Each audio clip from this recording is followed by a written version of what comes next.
नमस्कार। आप सभी का स्वागत है।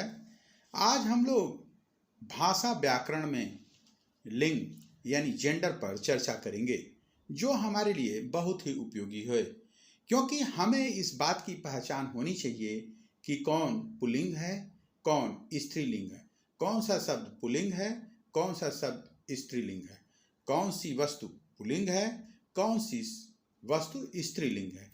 इसलिए आइए हम लोग चर्चा करते हैं जी लिंग यानी जेंडर पर। जी लिंग यानी जेंडर। लिंग की परिभाषा है कि शब्द के जिस रूप से उसके पुरुष या स्त्री जाति के होने का बोध होता है उसे हम लिंग कहते हैं। हिंदी भाषा में लिंग दो प्रकार के होते हैं, एक पुल्लिंग, दूसरा स्त्रीलिंग। जी आइए आगे देखते हैं।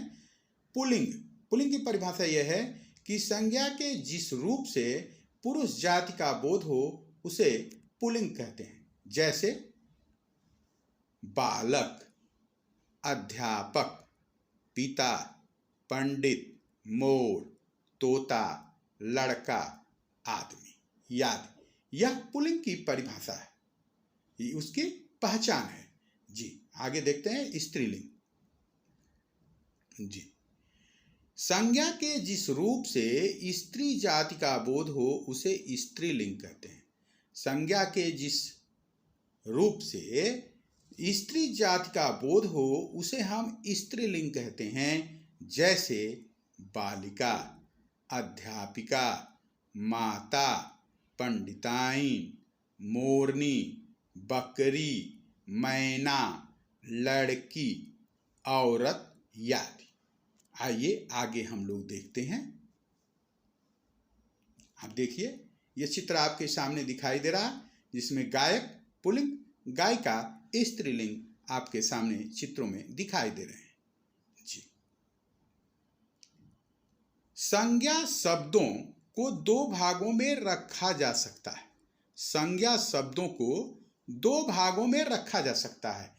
पहला है प्राणीवाचक यानी सजीव, जिसमें जीवन हो, जैसे आदमी, गाय, कुत्ता, कबूतर, हाथी, घोड़ा आदि। इसके अलावा अप्राणीवाचक यानी निर्जीव वस्तुओं की पहचान के बारे में है कि जिसमें जीवन न हो, जैसे पुस्तक, चित्र, मेज, कागज, पंखा, कुर्सी। इसमें कौन स्त्रीलिंग है, कौन पुल्लिंग है, इसकी भी पहचान कैसे हो, इस पर हम आगे चर्चा करते हैं। जी आइए देखते हैं हम लोग। जी अप्राणीवाचक यानी जिसमें प्राण नहीं है, उन शब्दों के लिंग की पहचान वाक्य में उनके प्रयोग के आधार पर की जा सकती है। उनके साथ प्रयुक्त होने वाले विशेषण और क्रियापद इनमें सहायक होते हैं, जिनके आधार पर हम निर्धारित करते हैं कि यह स्त्रीलिंग है और यह पुल्लिंग है। जैसे उदाहरण के रूप में देखिए, यह पुस्तक अच्छी है, स्त्रीलिंग। यह चित्र अच्छा है, पुल्लिंग। ताजा फल खाना चाहिए, पुल्लिंग। ताजी सब्जी खानी चाहिए, स्त्रीलिंग। आप देखिए यही परिवर्तन हो रहा है। एक निर्जीव जो है स्त्रीलिंग और एक निर्जीव जो है पुल्लिंग है। आप देखिए यही फल पुल्लिंग और सब्जी स्त्रीलिंग हो गई। जी आगे हम लोग देखते हैं ऐसे ही, क्योंकि यह अत्यंत गंभीर विषय है कि इस पर हमारी पहचान होनी चाहिए कि कौन सी वस्तु, कौन सा पदार्थ, कौन सी वस्तुएं जो हैं वह स्त्रीलिंग हैं और पुल्लिंग हैं। इस पर हमारा कहते हैं कि ज्ञान पूरी तरह से स्पष्ट होना चाहिए कि हम उस पर अपनी कितनी पकड़ रखते हैं। यह निश्चित रूप से हमारे लिए बहुत ही उपयोगी है। आइए हम लोग आगे देखते हैं। जी ध्यान रहे ध्यान रहे, एक ही शब्द के पर्यायवाची शब्दों में लिंग भिन्न भिन्न होते हैं। एक ही शब्द के पर्यायवाची शब्दों में लिंग भिन्न भिन्न होते हैं। देखिए, जैसे उस बालक के नेत्र बड़े हैं, नेत्र बड़े हैं पुल्लिंग। उस बालिका की आंखें छोटी हैं, स्त्रीलिंग।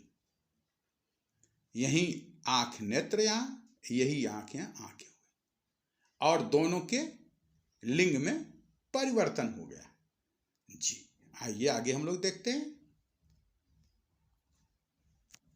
जी, कुछ शब्द ऐसे हैं जिनके स्त्रीलिंग और पुल्लिंग इस प्रकार से हैं। जी देखिए, जैसे पुल्लिंग छात्र, स्त्रीलिंग उसकी छात्रा।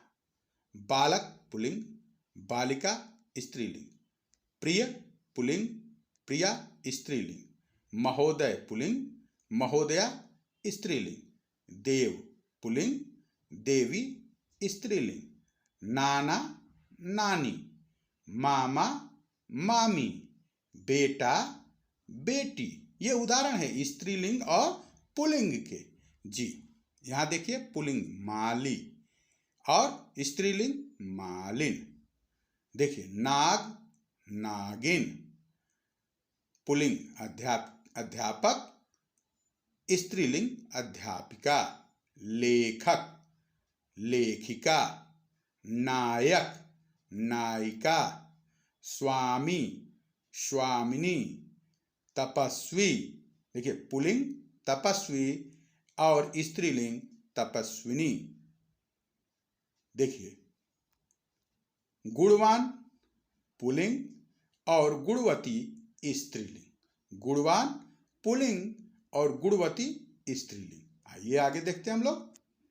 जी देखिए, पुल्लिंग मोर, स्त्रीलिंग मोरनी। सिंह सिंहनी। इंद्र इंद्राणी। जेठ जेठानी। देवर देवरानी। ठाकुर ठकुराइन। पंडित पंडिताइन। यानी आप देखिए, पुल्लिंग लिंग और स्त्रीलिंग, पुल्लिंग और स्त्रीलिंग, इसको आप देखिए कि किस प्रकार से परिवर्तन होता है। इधर आइए देखिए, पुल्लिंग सौभाग्यवान, स्त्रीलिंग सौभाग्यवती। पुल्लिंग अभिनेता, स्त्रीलिंग अभिनेत्री। पुल्लिंग नेता, स्त्रीलिंग नेत्री। पुल्लिंग दाता, स्त्रीलिंग दात्री। पुल्लिंग कवि, स्त्रीलिंग कवयित्री। देखें, साधु का स्त्रीलिंग साध्वी। इस प्रकार आप देखें तो वाक्यों के निर्माण में लिंग का निर्धारण होना बहुत जरूरी है। अगर हमें यह मालूम है कि यह शब्द स्त्रीलिंग है और यह पुल्लिंग है तो हमको शब्दों के निर्माण में काफ़ी आसानी होगी। इसलिए मेरा आपसे निवेदन है कि निश्चित रूप से इसे गहराई से देखें। यह हमारी प्रस्तुति आपको अच्छी लगी हो तो निश्चित रूप से हमारे चैनल को सब्सक्राइब करिए और उसके बेल आइकन को दबाइए, जिससे आपको समय समय पर इन्फॉर्मेशन मिलता रहे। जी बहुत बहुत धन्यवाद।